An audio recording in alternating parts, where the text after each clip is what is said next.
Hi there, and welcome on the journey to transform culture. I'm Steve, and I'll be your guide. Well, folks, hope you're having a fantastic day and an even better week. Currently, it's raining outside, and I figured a little fireside chat would be a good little cozy way to talk about some different topics today. Today, folks, we're going to hit a bit of a potpourri of topics, but for the most part, the title is going to be Where Do We Go From Here? Wow, you can encapsulate, even to encapsulate one of our lives would take so much to really catalog and to lay it all out. It wouldn't matter if you felt you accomplished anything or nothing, a lot or little. It doesn't matter. Life hands us challenges, lessons, if you will. We learn lessons. We experience amazing things. We go just through a labyrinth of sorts, or a maze, somewhat, of experience to arrive at who we become. And sometimes who we become, there can be really good things that come from that, and there can be some salty things that come from that, things that don't benefit other people or the masses, right? Surely the tyrants of old, right? And I'm going to keep it in the ancient time side of the house just so we don't start jabbing anybody in the eye. But clearly in the ancient times, there were those who were dominant and just overrun cultures, right? Just flip things on their head. Made it difficult for people in any and all cultures to survive, much less thrive in the ancient times. Obviously, there were some that did, but there were many who did not, right? Many did not fare well. But as we've rolled history forward, we have made some strides, right? We made some technological strides. We have begun to see ourselves, right? Not and oftentimes we don't like what we've seen, right? We can look back at history and say, hey, there were some things to be proud of, but there was some ugliness on the edges, right? In within the global experience, right? Different countries not getting along, different cultures not getting along, ethnicities not getting along, all the isms, right, that just divide and subdivide people's attentions and or fear-based conditioning that occurs that gets stimulated and has followed us through followed all of culture, right? So the question is, considering that we've learned much, we've seen much, but we have to ask ourselves, where do we go from here? Now, I tend to be a bit of a futurist, and I do see the glass as half full, maybe a little better than half full, right? And what do I mean by the glass is better than half full? I see the possibilities using our technologies, the insight into our soul, into our psyche, into our mentality, into our behaviors, you know, uh, whether they're social behaviors or individual behaviors, and then in the groups and the larger groups, right? Group dynamics of any size. And though we have made some awful mistakes along the way, right? We have made some headway. And if you think about it, if there is to be a rebirth of sorts globally for us, we have to ask ourselves the question, are we focusing so much so on the past, right, culturally, and using an actual reference or a conditioned made up reference of the good old days, right? You can take, I'll give you an example. Right now you might watch an old Western movie or something like that and be mildly entertained or entertained, whatever, right? Pick your favorite or whatever. But in the whole notion of cowboys and all this stuff, right? But if you go back in time, the Hollywood has really created the notion of the cowboy, right? the cowboy, by and large, has been an invention, right? And I'm not knocking it, right? I think it's super cool, fun part of culture and all that. But, so really, if you think about it, the cowboy was the first Comic-Con to come to life, right? The fantasy came to life. What? Life, right? Imitated art, right? Now, there was some elements to it, for sure, that are in there, that are part of that. But by and large, it was a struggle. All of any development can be a struggle. It wasn't pretty, but yet we can, hyper romanticize anything. You can go back and look at your first love or your puppy love or whatever when you were young, and you can over romanticize that experience. But when you strip all of the elements down and go, right? Did it feed your soul? Right? No, you were young and you were impressionable and wow, right? You were surprised, and that is a great thing. By the way, I'm not poo-pooing that. That is great experience when we're young, and it can set the stage to some level, but for the most part, it's what? It is a limerence of sorts. It can become a frame of reference that we falsely fool ourselves with. And if you think about culture and history, same thing. We can over romanticize all the ancient times, right? It doesn't matter if we're talking about the Greeks, the Romans. It doesn't matter if we're talking about the different religions from around the world. We can over romanticize the entire thing, but we can also look, a degree or two to the left and to the right of these situations and see where major loss of life occurred on those journeys. And we can't just throw that out of the way, forget those things. That would not be a lesson learned well, right? Or a well-learned lesson, if you will. And so, while it's important to acknowledge the beauty in our own experience in life and culture, we also have to acknowledge that our present, we can't be over judgy about our present, right? Our present is challenging in its own way. Anytime you're about to broach technological advancements, and we went through this during the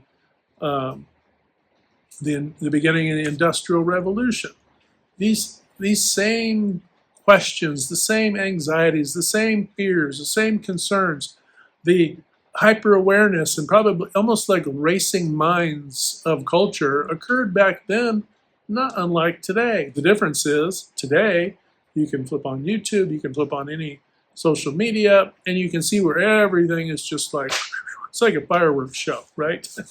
of if there's an opinion, right, there is essentially a thing. Now there's a good and a bad to that too, right? You can obviously go, oh, okay, well that's just hyperbolic, and somebody's just trying to entertain us with their extreme takes. Great, fine. If you see it for what it is, it's fine. It's water off a duck's back. And then there are those who are trying to what? Subvert people's hearts and minds, right? And if you see it, yeah, it can be water off a duck's back, but we're cautioned here, because we don't know how many other people are seeing certain things and believing that it's real, right? Believing that certain things are actually existing, right? Or believe in certain situations around the world. I'll give you an example. I've been in the same state for the last, almost a year, right? I'd traveled before that, but I've been in the same state basically. If it wasn't for the media and YouTube and all these other things, how do I know certain things are actually happening in other countries? Actually happening in our own country here in the US? Actually occurring? How do I know these politicians and these so-and-so? It could be a big show, folks. That isn't to say we want to gaslight our own perceptions, but we have to be careful, right? To let our heart and our mind become the dog in a fight that we don't really know is actually going on, right? I remember in a town that I won't name a few years ago when they were saying, oh my gosh, there's riots and the city's on fire, whatever.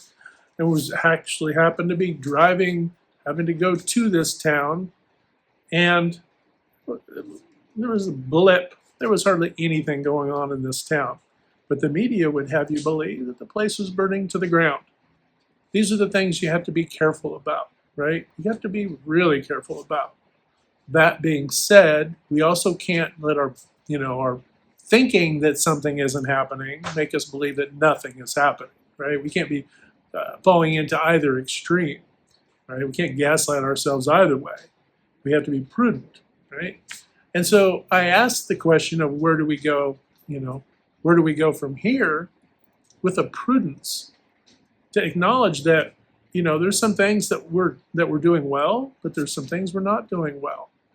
And some things we're not doing well, I've called out maybe more organizationally on the business side of the house, mostly because all of that trickles into our culture and puts food in your fridge and, gas in your car and allows your, pays for the soccer lessons or the gymnastics or the this or that. All that stuff trickles down. So when I'm talking about that, it's all connected, folks. So when you're talking about leaving $5.5 trillion or so dollars of waste laying on the floor because we don't address our own behavior as organizations within the United States, you have to hold the mirror up, right? You have to hold that mirror up. If I'm getting a 68, 70, if you're lucky, that's the percentage of effectiveness on any test, bring that grade home as a kid to your parents and see how proud they are of you. Like, are you okay? Do you need some help? Right? You're not getting it. We can tell you're not quite getting it all, right? You're struggling? What's going on? Hopefully there's nothing harsh there, but you get the idea. The idea is we need to make some changes, make an adjustment. We need a tutor. We need a this, we need that, whatever, right? We make adjustments. You need to spend more time studying. You need to focus better on reducing waste and improving your productivity, improving your quality, whatever. I'm having a little fun with that. But you get the idea. If we bring home this poor report card, and all of this is derivative of what? You might think, well, we just need to functionally do things better. No, they're derivative of culture.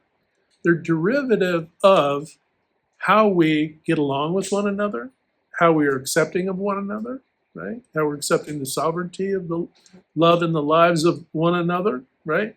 It's a derivative of our ability to work together, collaborate, innovate, right? And not divide culture, not divide people. And this, I'm telling you folks, I'm just going to drill right into it. It comes right down literally to the individual relationships you have. It could be you and members of your family, you and your friends and your friends, your friends and your work. Where if there's two, there's a relationship. It may not be, maybe your neighbor you never talked to, but guess what? There's a relationship. It literally comes down to the relationships and how we choose to steward those relationships going forward. Those things are going to be the things developing and building our relationships with everyone. Everyone. If you're holding a seed of anger, frustration, vitriol toward anyone, I'm telling you, that's where the breakage is. That's where the healing needs to be, right? And if there's something that sets you off about somebody else, you have to ask yourself, what is it about that that's ticking me off? And then ask yourself, right? Hey, what is it about that? I was a pretty low-key, laid-back, kind of shy kid and all that. I knew kids that were loud mouths and obnoxious and all that. And I'd feel embarrassed for them, right? I'd be embarrassed for them. And it wasn't until as I got older that, obviously I wasn't a kid when I got older, I was an adult, that I realized, well, why did that bug me so much? Well, it was not because I needed to be more of a jackass like they were being, but that I wasn't making my voice heard, right? And it was that, say, lesser or weak side of me that I was seeing in excess in them, and it was ticking me off. Now, folks, this is basic human being 101, okay? It's always going to be the converse. If there's somebody you dislike, somebody irritates you, somebody this, somebody that, somebody this, somebody that, right? If it's somebody who's not as neat and organized as you, and they set you on fire, right? They set your mood, zinging through the roof, right? How could they not be more organized and all the things?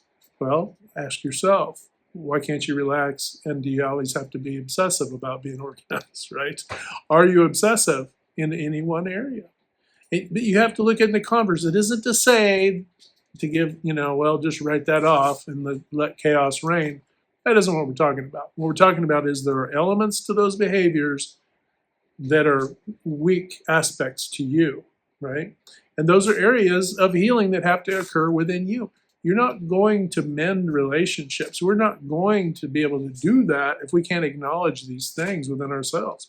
If you can't acknowledge those weak points within yourself to then transform it over time, obviously it's not going to happen in a day, right? It took you many years to become the person that you are. It's going to take you a lot more to become the best person that you could ever be for yourself. And as I said, for yourself, not for others, for yourself, right? And why do I say it that way? I say it that way because by doing that, that is going to create a more thriving life for you and your family. But that can't be at the expense of others doing the same, right? It can't be in fragmented relationships. Think of it this way. The past was a vase, okay? Past was a very beautiful vase. It wasn't perfect. It wasn't perfect, but it was a beautiful vase. And with every 20 years of human history, we seem to drop this vase on, I would say through negligence. We drop this cultural vase, and then we're like, oh my gosh, we try to put it back together. We can't make a vase out of the broken vase, but we can make a really great coffee cup, right? Or something else, right? Or a plate. And what you find is you go back further and further in time. This thing started out as a really nice looking, large, vase or something like that, piece of art almost, that somehow got shattered. And then it was put back together and so on and so forth until finally we have a coffee cup. It isn't to say we need to make culture the way the vase used to be, or the way the thing before that, or the plate, or the whatever, right? It is to say, going into the future, we have to take better care of our really great coffee cup now, okay? And we have to take care of the resources. And that coffee cup, that fragile coffee cup, that's our culture. And those pieces, those are us. And when we're careless and negligent in how we deal with relationships, one-on-one or in group dynamics, we're shattering that. And we have to now look at our culture into the future. This is why I believe that it's, a greater potential for our future being very good versus not.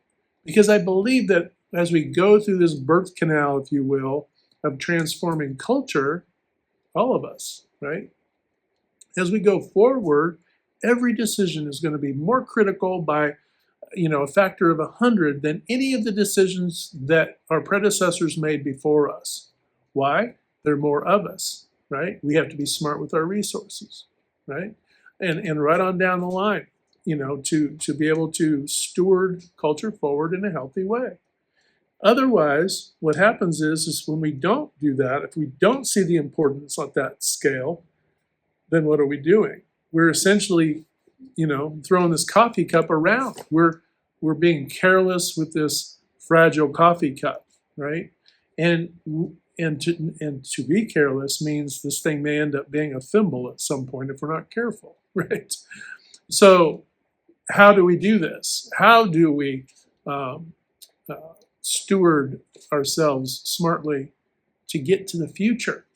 Well, obviously it starts with what we're thinking, the words that we speak, the actions that we take, our behavior, right? Our responses. How do I respond to people? How am I acting?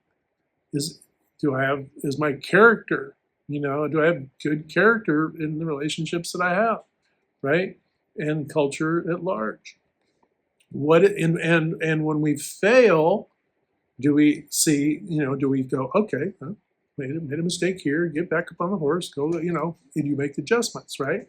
Are we making the adjustments? Are we being flexible enough to make the adjustments?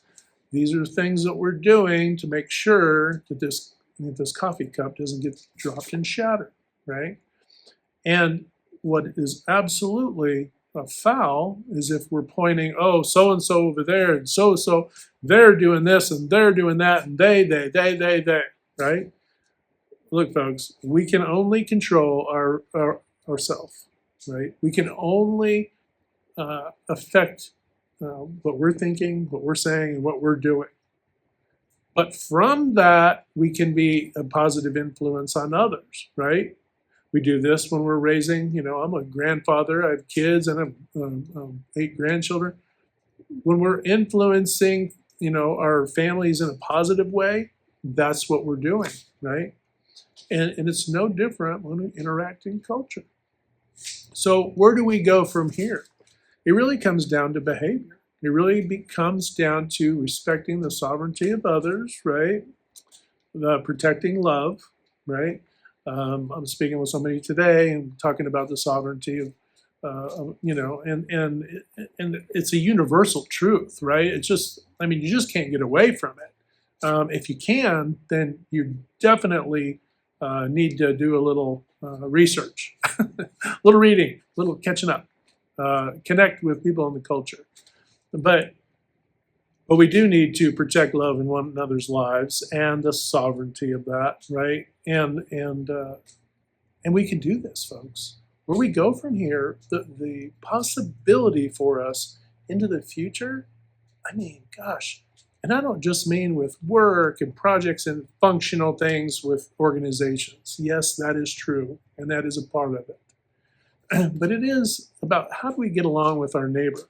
How do we get along with people down the street? If you go to a particular church, how do you get along with other churches? How do you get along with other civic organizations? How do you get along with, adjacent cities, cities down the way, counties down the way, neighboring states, and different ethnicities, and all the things, right?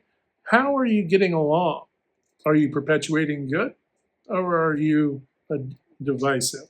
Are you planting dark seeds of, we'll say weeds? Are you putting weeds where flowers should be growing, right?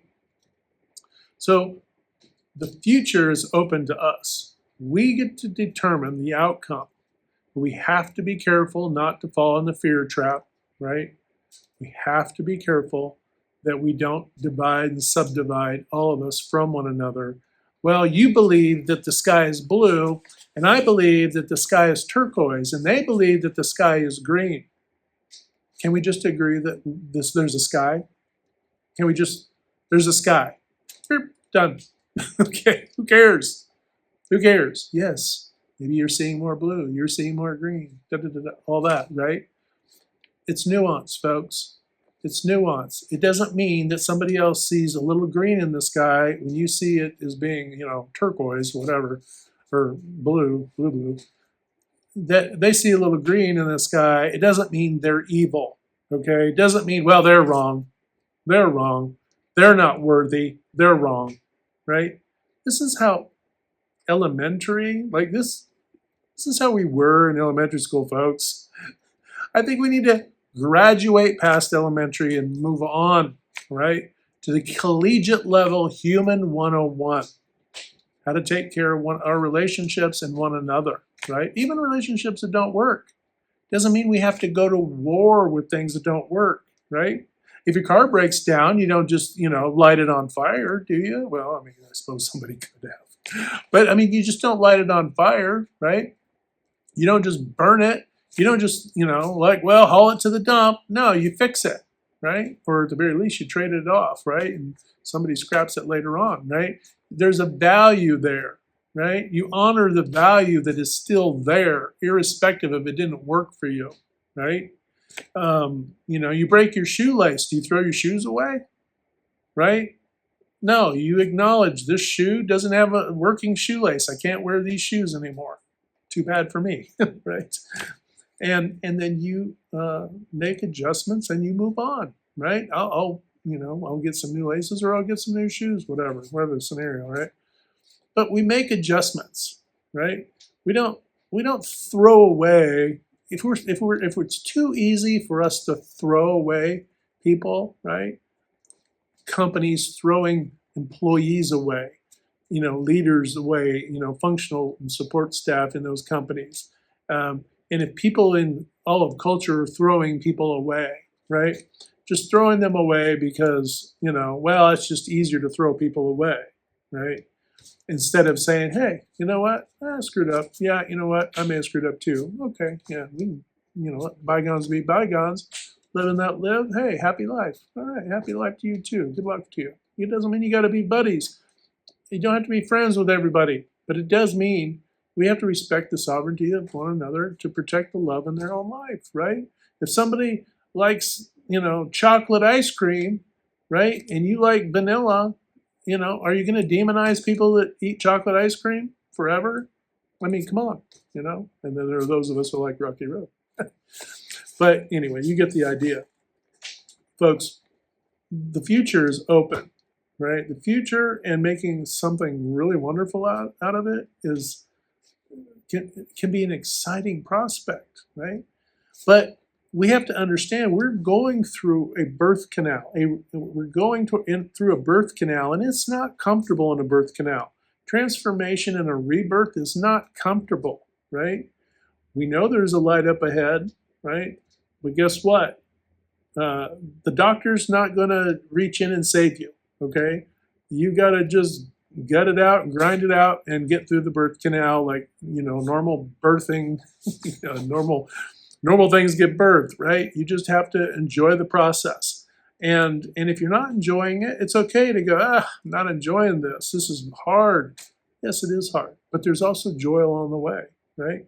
There's also the light up ahead and what will be, right? And that what will be can be tomorrow and next week and next month. But you have to find those glimmers of hope, the light shining through the clouds. You can't just say, well, it's cloudy day, right? You have to be seeking it. You have to seek it out. If you're not seeking it out, you will never find it. It could be, 280 sunny days, but you didn't go outside for 279. It's like, well, it's just sunny one time a year. Well, you weren't outside, right? So some of us have to put some of the responsibility on ourselves to say, I want the future to be bright. What am I going to do to make that come to life? How am I going to adjust my behavior? How am I going to analyze my life experience and challenge my conditioning, right? Hey, if your conditioning said drive, if you're in America, driving on the right side of the road, stop at stop sign, that's good. If your conditioning was hurt other people, hate other people, do all these things, you need to probably ask some questions, a few more questions. Dig into that pile a little deeper, right? And then how many negative things are ballooning in your life because of that? If you're a nefarious person and you were taught to, well, hey, get yours and step on the necks of anybody you need to get yours, and then ask yourself, well, how's karma come back and really kicked your life in its tail because you were that person, because you were a manipulator, because you were a taker, because you were, a thief, right? Doesn't matter if it was legal or not. If you were just downright thief, how did that affect your life, right? And because that's another reason you want to do this little self-reflection. If the future culturally is to be bright, we can't, all of us have to do it, folks. The math only maths if we're all doing it. If only a handful of us are doing it, yeah, the future will, partly the reason why culture has still survived to this point was for the handful of people who were doing the intellectual due diligence to look and emotional due diligence to look inside and to ask some questions, some hard pressing questions, right? And not to say, well, I've got all the answers now. That isn't the point of looking inside. The point is look inside and say, where was I conditioned and where was that a little astray? Or maybe that wasn't accurate. Maybe I need to build upon that, right? Maybe it wasn't wrong, but it was short, right? It was lacking a few pieces to the puzzle, right? I need to, finish out that puzzle. All right, folks, don't want this video to go any longer. Hope you're having a fantastic day. Remember to hit that good green domino 3 to 5 times a day to uplift, motivate, inspire, and just encourage one another. When we do this, not only are we helping culture to transform, but we're transforming our own lives. And remember, we can't transform anything on the outside if we're not willing to transform on the inside. All right, folks, hit like, share, and subscribe. And until next time, we'll talk to you later.